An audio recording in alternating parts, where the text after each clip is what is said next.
Hello, I'm ImmaDreygon, and we're doing something a little bit different this time, and it starts off with this. Yep, I am giving this my iconic award right from the very beginning, because I think the movie is just that good.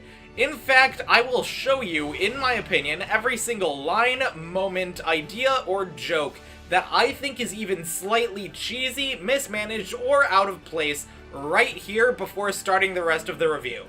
You ready? I wouldn't kill him because he looked as frightened as I was. I looked at him, and I saw myself. Cut the I saw myself part of this line. It's a bit too much on the nose after we were just told this. Let the audience piece it together. Look at us! We're on a dragon! We're on dragons! All of us! Yeah, we get it. You're excited, but this still kind of breaks the tone of the moment. The deadly nada. Speed 8, armor 16. The hideous Zippleback. Plus 11 stealth times 2. The monstrous nightmare. Firepower 15. The concept I'm fine with, but attaching numerical values to it is pushing a little much. Our parents' war is about to become ours. Figure out which side you're on. This seems like it's targeted a bit too much at the audience. Remember, Astrid still doesn't know about Toothless yet. Instead of the, if you're not with us, you're against us vibe, I think get on board or get out of the way would fit much better. And that's it. 4 small moments, and they're not even bad, they're just not perfect. And with that out of the way, I will now rave from the beginning about how amazing this is in my usual manner. So starting off, we have a monologue delivered by Hiccup, our main character. This is Burke. It's 12 days north of hopeless and a few degrees south of freezing to death. Charming and witty, and an expedient way to be introduced to this town. Then Stoic comes out, saving our inexperienced friend, asking around quickly What is he doing out again? What are you doing out? before realizing everyone's got slightly better things to do, as if this is casual for him, which it very well may be. We then see Hiccup and Gobber with such fantastic banter like they're old friends. They wouldn't know what to do with all this. Well, they need toothpicks, don't they? But it's still somewhat serious, and Gobber knows when to cut the crap and get to work. There will be consequences! I'll take my chances. Sword sharpened now. And between these shots, a brief intro to other supporting cast. Guess who will be the most important of these kids? Next comes the intro to dragons, and specifically, the Night Fury! and how it's so incredible. So, of course, our young upstart goes to take out that legend. And the way the camera is from his point of view is something this movie does very well, putting us in the character, and how you only see it by the vacancy of stars, and after it flies through its own bolt, keeps the mystery of it well and alive while raising the potential terror. But just when we think the boy might be a little bit competent, he's instantly brought back down to where he was. Stoic saves him again, and then we get this little piece. Sorry, Dad. And we're done with the introduction. And you cannot help but love Hiccup from this first scene alone. Clearly well-intentioned and helping, but wanting more than he currently has. Then achieving it, but not quite, because he's got no real proof. So much to say, and I couldn't even get to everything because I'd be here an hour on these first few minutes. Incredible introduction to characters, their dynamics with each other, the setting, God, it's all just so good. These first few minutes have more value in them than most full films. That's followed by more character interaction between Stoic and Hiccup that sets the entire movie. I see a dragon and I have to just kill it, you know? It's who I am, Dad. Oh, yeah. Many things, Hiccup. But a dragon killer is not one of them. More between Hiccup and Gobber about Stoic's relationship with Hiccup. It's not so much what you look like, it's what's inside that he can't stand. Thank you for summing that up. There's a meeting about a raid on the dragon nest. If we find the nest and destroy it, the dragons will leave. They'll find another home. One more search, before the ice sets in. And more character interaction. This time between Stoic and Gobber about Hiccup. But the truth is, you won't always be around to protect him. He's going to get out there again. He's probably out there now. And that he is, looking for his allegedly downed dragon. Which he then finds, and again, this camera work. The quick look and then back behind the ridge, intentionally hiding large parts of the dragon and following Hiccup's sight. Ah! And Hiccup cannot kill the dragon. If you're surprised by this, check the title of the film again. Instead, he's struck by remorse and cuts it free. And the helpless beast goes straight back to intimidating, and look at the detail in this close-up. You can see reflections in these eyes, and clearly, my god! The dragon warns Hiccup and limps off. Hiccup takes the whole thing rather well. Hiccup and Stoic, having been separated for 10 whole minutes of screen time, have both had life-changing revelations, and both of them come to conclusions they would not have just moments ago. You get your wish. Dragon training. You start in the morning. Oh man, I should have gone first. Dad, I can't kill dragons. But you will kill dragons. What could have been a happy moment for both of them if either one had just stayed their course is turned into frustrating for them both. In the morning, there's dragon training. The new recruits are eager, with one exception. Pain. Love it. Brief intro. The recruit who does best will win the honor of killing his first dragon. Then into combat with a Gronkle, to the surprise of the recruits. Fishlegs is smart, but not enough.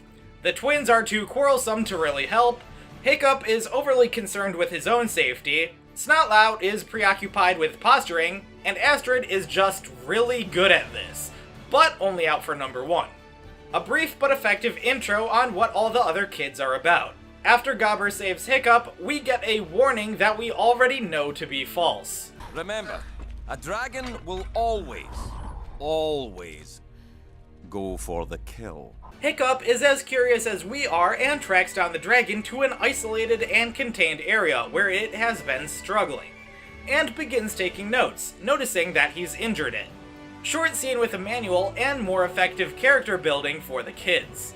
Wait, you mean read? While we're still alive? Why read words when you can just kill the stuff the words tell you stuff about? Hiccup, of course, looks through the whole book, and as the tone gets more ominous, the dragons start to swell on the page, and the book doesn't use the English alphabet, but instead Norse runes.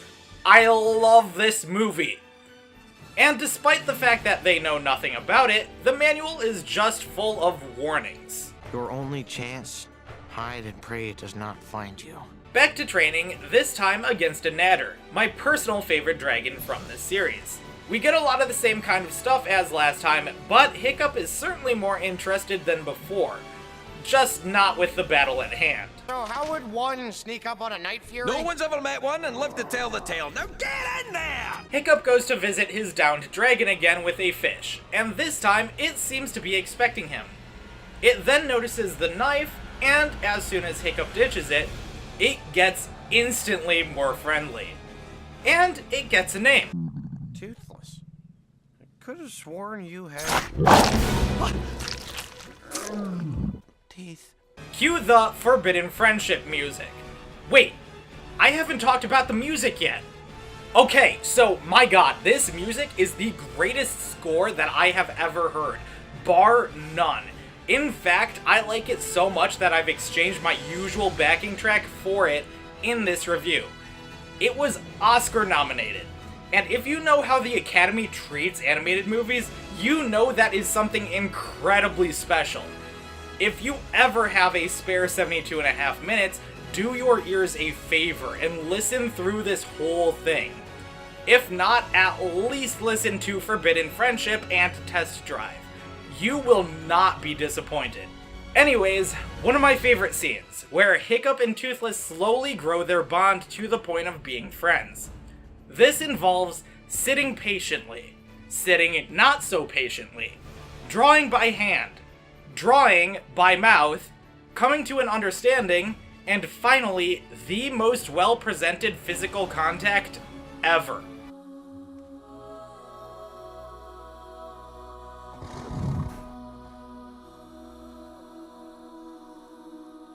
Back to Burke, eating around a campfire. And this is my favorite. I'll chop off the legs of every dragon I fight with my face. No. It's the wings and the tails you really want. A joke into advice/revelatory statement. And as others are entranced, Hiccup is gone, with only Astrid noticing. Keeping character with Hiccup constantly having other priorities, and Astrid being the best at everything forever. And with that, Hiccup begins work on a new tail for his friend. Then he goes back to that little alcove with a bunch of fish, and an eel, to attach the tail. He does so, and Toothless wants to fly off immediately, which works. And he tries to fly off alone, which doesn't. Training the next day against a Zippleback. Also, my favorite comedic moment in the series to date. Your butts are getting bigger. We thought you were a dragon. Not that there's anything wrong with a dragon-esque figure. God, that punch is so satisfying. And that bucket follow-up. Damn. Anyways, everyone messes up, but Hiccup prevails with knowledge from before about the distaste for eels. Now think about what you've done. Learning montage. They try saddles and roll in grass. Hiccup subdues a grunkle with grass. They cuddle and subdue the natter with cuddles. They chase a light spot and corral a terror with a light spot. And throughout all of it, Hiccup becomes a bit of a celebrity, and Astrid becomes frustrated at her lost status and suspicious of Hiccup's new prowess. The raid returns, and Stoic is updated about Hiccup's progress. I mean, the life of a celebrity is very rough. He can barely walk through the village without being swarmed by his new fans. Then Test Drive, the song that is, and Learning to Fly. And Jesus, this scene is stupid beautiful. It's not always clean, and there's a moment where everything goes wrong. But the recovery and Hiccup ditching the cheat sheet and embracing his own instinct as well as his connection with Toothless is brilliant, showing that they're no longer just friends, but able to register as a single unit now. There's a cooldown with a fish feast and terrible terrors following. Stoic talks to Hiccup, incredibly excited, but again, they're certainly not on the same page.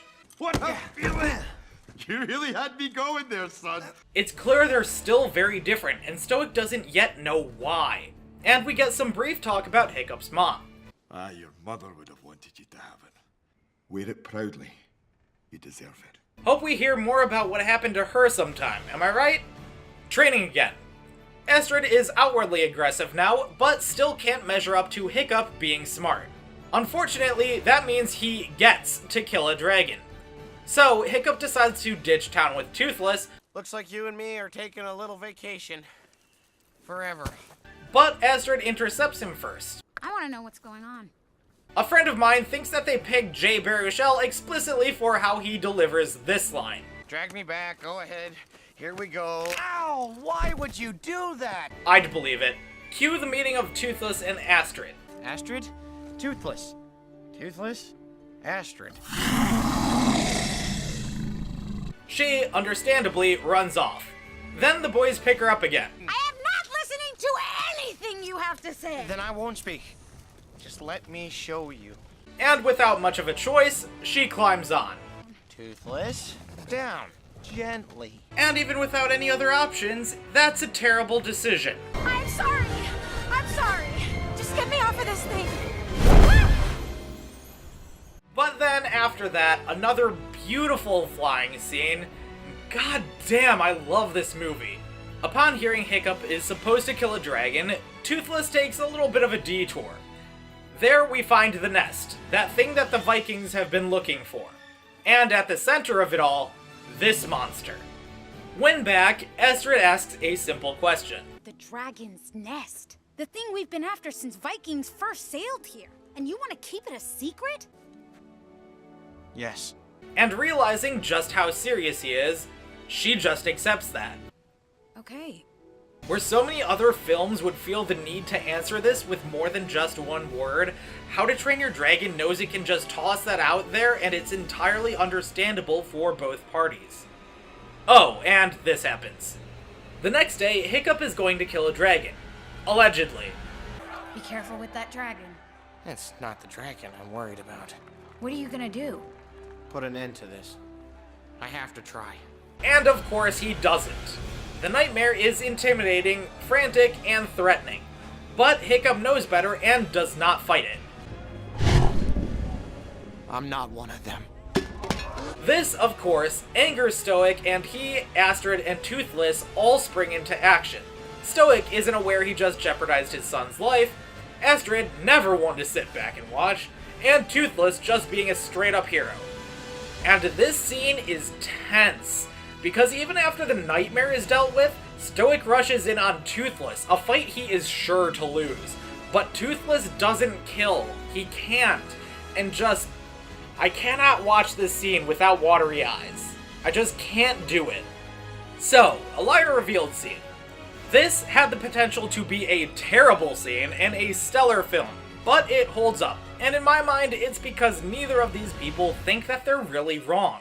Liar Revealed is only a chore to go through when somebody knows that they've been doing bad things, but hiding them anyways, and you're just stuck here thinking, well, yeah, you should have come clean sooner.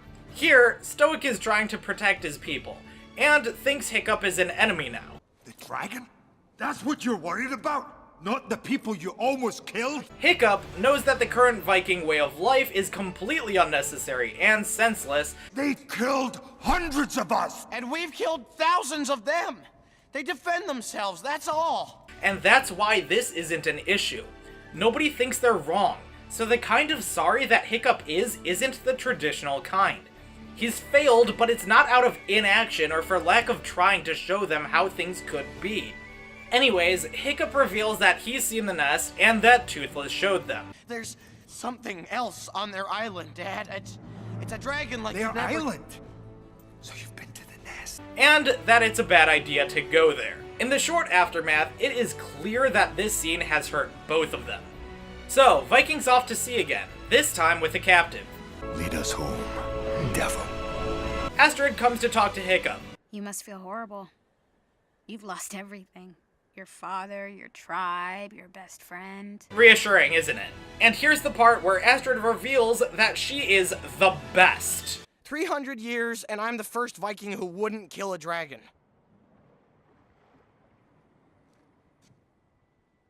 First to ride one, though.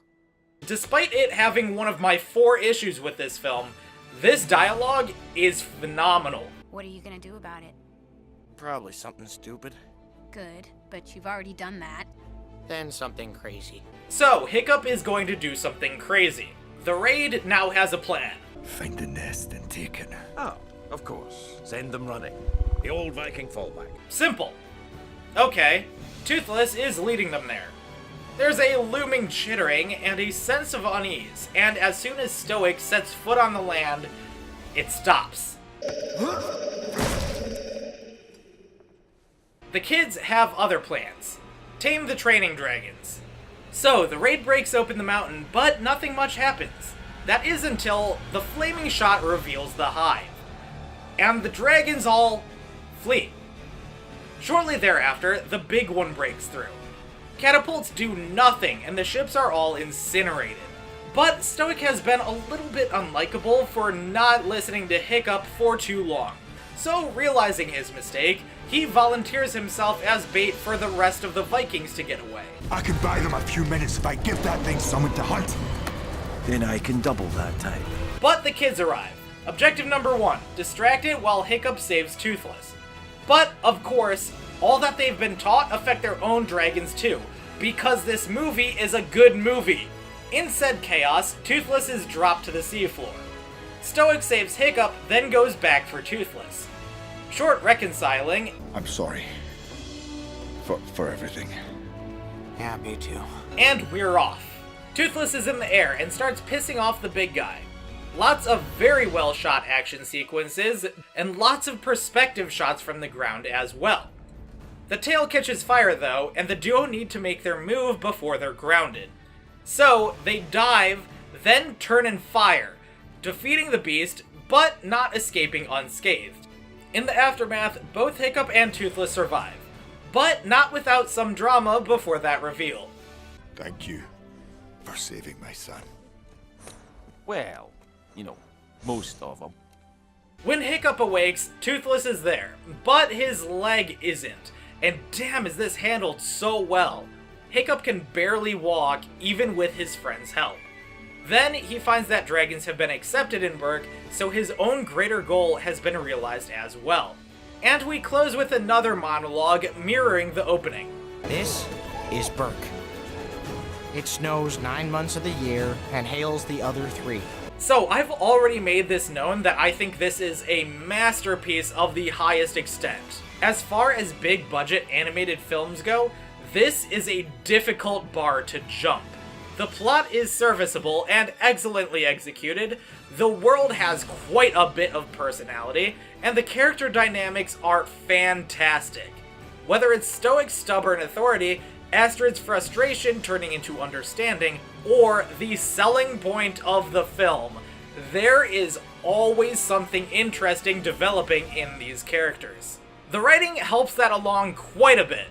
The dialogue, for the most part, is perfect. I already pointed out the 4 lines I had slight issues with, and all of those are petty nothings. The story is a bit of 2 standard tropes, with the whole misunderstandings between 2 cultures meets hiding a pet. But it's written so honestly and earnestly that the common problems that come with it are either erased or fixed. The liar revealed scene in general is among the least compelling in my mind in all cinema.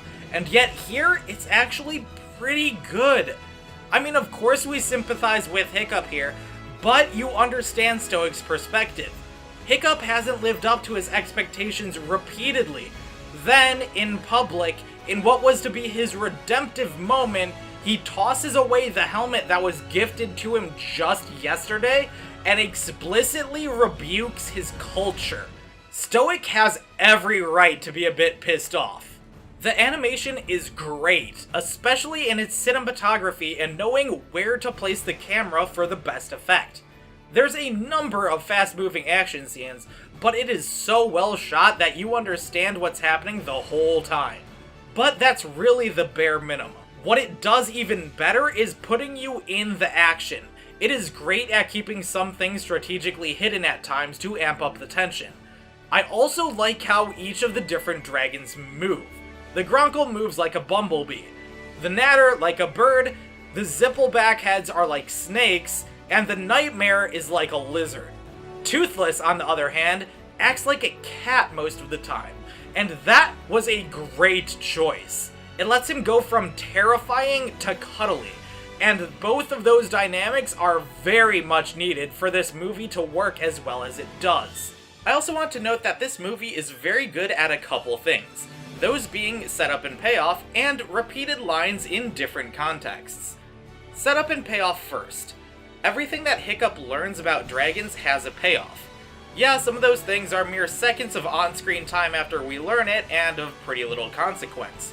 But there's also things like this, that pay off big time later in the ending. Or lesser noticed things, like how Hiccup has trouble securing the sheet at the beginning of the test run, leading to it getting away from him later in the flight. As for repeated lines, there are a number to choose from. There's running gags, but better examples are lines where the meaning evolves over the context of the film. These include the progression of "that's for everything else," defining the relationship between Astrid and Hiccup, or "you just gestured to all of me," defining the relationship of Hiccup to Viking culture as a whole. Then there's other things like the mirroring of Toothless's injury and Hiccup's at the end, or the more evident mirrored monologues that bookend the film. And I know I already mentioned this once, but John Powell's score is magnificent. You can listen to the whole thing and the soundtrack alone tells the story. And this is far from typical instrumentation. When was the last time you heard a movie score that pushes the bagpipes to the forefront? When was the last time you heard bagpipes in the score at all? Or a harpsichord? This isn't just good music, it is unique music. Not something by the book and passable. There was genuine effort put into this score. And I actually think that's the best way to describe the whole film. Everything in it has effort put into it. Every single little thing was a decision. No little detail out of place, and it comes together wonderfully. This is not just a good story with good characters and good jokes. This was good filmmaking. This is the total package, the freshest breath of air, and it deserves all of the praise thrown its way and more. I love it, I love it, I love it.